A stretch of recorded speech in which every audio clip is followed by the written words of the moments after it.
Selamat datang kembali lagi ke channel kami Paman Kripto.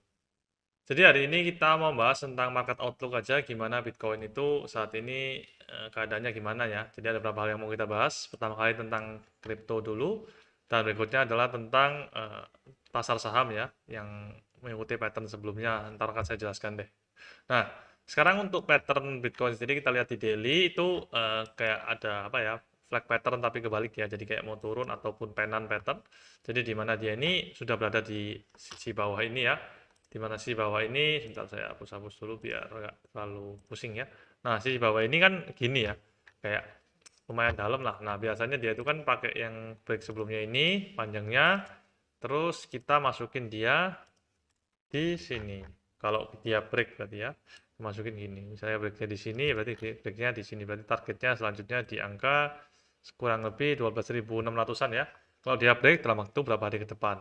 Cuman kalau misalnya dia breaknya di atas sini ya pasti naik lagi ya. Jadi kayak di 13 ribuan ya. Jadi memang break ini tergantung patternnya. Nah, kenapa saya bisa menemukan ini? Karena ini supportnya berapa kali menyentuh di sini ya. Dan saat ini sedang menyentuh lagi di sini. Kalau kalian mau trading boleh buy, kalau ntar mantul lagi ke atas kalian sell, tapi kalau ini break ya kalian harus cut loss ya. Nah, oke. Nah, yang atas pakai juga saya garis seperti ini sama ya konsepnya. Nah, oke, kita hapusin dulu biar lebih jelas ya. Nah, sekarang kenapa saya bisa bilang ini patternnya cukup bagus, sorry, cukup berpotensi beneran ya kalau turun ataupun naik ya. Karena kalau kita lihat sendiri di weekly, seandainya dia break turun, dia itu bisa persis berhenti di EMA 400 ya.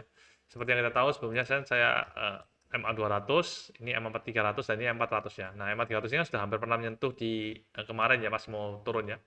Nah, jadi kalau dia turun ini, kemungkinan ini bisa jadi yang terakhir sebelum naik lagi ya, sebelum maksudnya mau sideways dulu, agak panjang, jadi kayak saya rasa M400 ini jadi patokan yang cukup sangat signifikan ya untuk Bitcoin di angka 12 ribuan ini.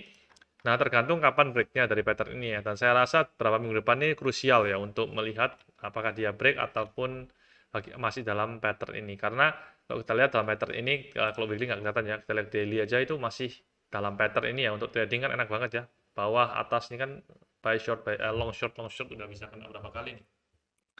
Cuman yang buat saya khawatir adalah kenapa masih bisa naik lagi adalah RSI yang di bawah ini udah oversold ya, karena kita lihat sendiri di weekly itu kalau oversold jarang banget ya, kayak sekali oversold biasanya udah kayak artinya mentok ya, artinya itu dia mau naik lagi ya, kayak udah nyentuh MA gitu ya. Nah, sedangkan yang kali ini kan MA 300 doang yang disentuh, belum sampai 400 ya, jadi kayak nggak tahu ya, 400 ini juga belum rata sentuh ya. Terakhir aja yang COVID crash itu MA 300 doang yang sentuh seingat saya. Ya ini ya, dan itu pun ngekor ya, dan tutupannya tadi MA 200 ya. Jadi ini juga ngekor, tapi kita sudah berada di bawah MA 200 beberapa minggu kemarin ini. Saya rasa jadi kemungkinan ke 400 ini cukup besar juga.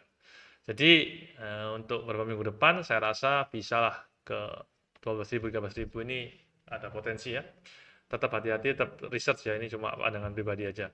Nah, selain itu juga saya rasa karena bear market ini biasanya kan cukup lama ya, kalau kita lihat dari waktu hari aja ini kita lihat dari sini aja berapa minggu ini sejak dia bottom yang agak sideways di bottomnya ini ya. Ini kayak 2018 Desember sampai ke bottom lagi COVID 2020. Jadi 2 tahun ya, hampir 2 tahun lebih, 1,5 tahun dia itu sideways. Tapi memang sidewaysnya cukup besar ya ini ya. Sideways agak lama. Coba yang sebelumnya juga dari MA. Nah, ini Januari 2015 sampai nggak pernah nyentuh lagi ya. Sampai halving ya. Dia kayak sideways terus ya.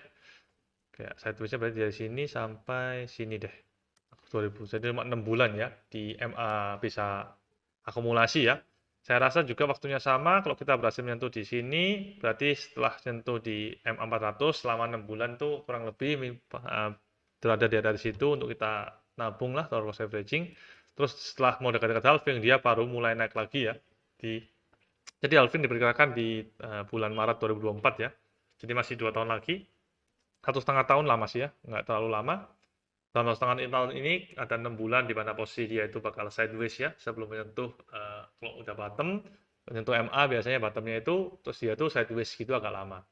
Nah, kenapa cukup yakin juga bakal bakal turun? Kita lihat juga ini ada beberapa berita kayak inflasi yang gila-gilaan di UK juga bahkan 10% inflasinya, kayak nggak pernah inflasi gila-gilaan kayak gini ya. Ini pasti dampak dari COVID kemarin kan pada nyetak uang, akhirnya inflasinya gila ya.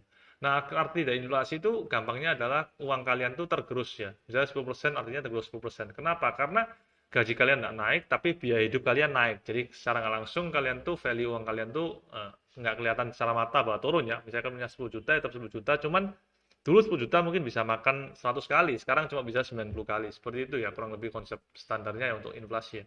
Jadi itu kenapa inflasi ini sangat ditakutkan oleh negara dan masyarakat juga ya. Kita mungkin tidak terlalu sadar, tapi impact-nya sangat penting, jadi kalian perlu tahu ya. Nah, oke, makanya kenapa setelah kita bahas ini, kita juga mau bahas Nasdaq ya. Jadi kayak ini top 100 dari saham-saham di Amerika ya.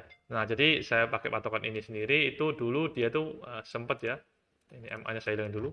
Dia tuh sempat pas dulu ini zaman 2008 ya, pas ada kayak krisis ekonomi ya, dia turun. Dia ada pullback hampir 50%, terus dia turun lagi lebih dalam lagi, kayak parah banget turunnya ya. Jadi dari top ini turunnya 54% ya. Nah, sekarang konsepnya sama nih. Ini kita kan turun nih dari 15.000 ke 11.000 ya. Sekarang ada pullback 11.000 ke 14 ribuan ya. Nah, saya takutnya ini kemungkinan besar masih turun ya. Kenapa kok seperti itu? Karena memang ini ada trend line yang di atas ini masih belum tembus ya. Kalau kalian lihat garis yang saya buat ini dia ini masih belum tembus ya. Nah, selama ini masih belum tembus, berarti dia masih kemungkinan besar bakal membentuk lower low ya. Kan yang ini kan sudah lower low nih, yang sebelumnya ini. Sebelumnya sudah lower low, ini kan. Jadi ada kemungkinan dia bisa lower low lagi. Jadi kayak ke tergantung supportnya lah kalau misalnya mau kalian cek lebih gampang. Jadi bisa di sini juga ada support dua kali ya. Nah, anehnya di sini yang saya bilang support ini itu pas banget kayak 50 persenan ya. Ini kan kurang lebih saya tarik 50% drop ya. Itu pas banget di angka 8 ribuan ini 50% dan banyak beberapa kali disentuh sebagai support dan resisten ya. Di sini ya. Kayak ada berapa kali di sini ya. Nih. Nah, ini jadi bisa jadi ke sana atau mungkin lebih dalam lagi di 6 ribuan juga bisa. Cuman kayaknya kalau 6 ribuan sih terlalu dalam karena 65% drop sebuah saham itu jarang banget ya. 50% ini sudah dianggap sebagai krisis ekonomi ya. Apalagi 65% ya, kita nggak tahu gimana tuh. Nah, tapi kok yang jelas kalian harus tahu kalau saham ini drop banyak, akibatnya juga eh, kripto juga pasti banyak. Karena orang mulai take profit untuk nutupin kerugian dari saham ya. Apalagi mereka yang hold kripto udah kayak 5 tahun 6 tahun ya, kayak average mereka tuh udah rendah banget ya, nggak mungkin rugi juga. Jadi berapapun yang mereka jual, mereka tuh pasti profit. Nah, itu yang ditakutkan ya. Jadi untuk market outlook sementara ini sekian gitu aja. Kalian juga perlu tahu kondisi ekonomi yang nggak terlalu bagus, dan juga ini tadi saham juga ada, maksudnya masih belum break ya, anggapannya dia ini cuma rally yang sementara aja, kayak pullback biasa.